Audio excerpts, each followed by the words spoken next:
রক্তাক্ত চেহারা দেখা তুমি বেজার হয়েও না, এদের উপরে কোনো আযাব চাপায় দিও না। ওগো মালিক আল্লাহ, এগুলোর উপরে যদি আযাব চাপায় না, আমি কারে দিনের দাওয়াত দিব? আল্লাহু আকবার। এইভাবে নবীজি যখন বলতেছে, পুরা শরীরটা রক্তে রঞ্জিত হয়ে গিয়েছে, আল্লাহর নবী দুজাহানের সরকার বেদায় সহ্য করতে পারে না। নবীজির দুইটা দাঁত মোবারক শহীদ হয়ে গিয়েছিল, ব্যথা সহ্য করতে পারে না, এত বেশি ব্যথা, নবীজি অজ্ঞান হয়ে পড়ে গিয়েছে। সাহাবায়ে কেরাম বলে নবীজিকে গর্থে হয়ে গিয়েছে।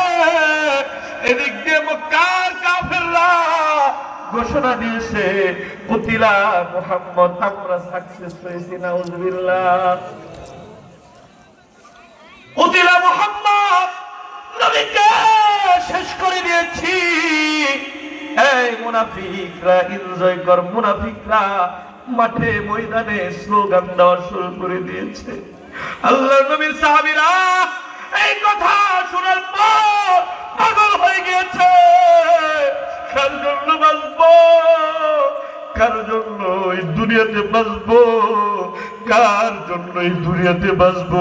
আমার নবীরা বেঁচে থাকার আর কোনো দরকার নাই। এই সাহাবীরা চল যুদ্ধের ময়দানে যে যুদ্ধ করতে করতে শহীদ হয়ে যাইব।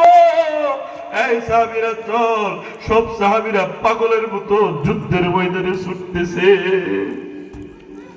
নবী নাই, নবী নাই, নবী নাই, কারে দেখবো?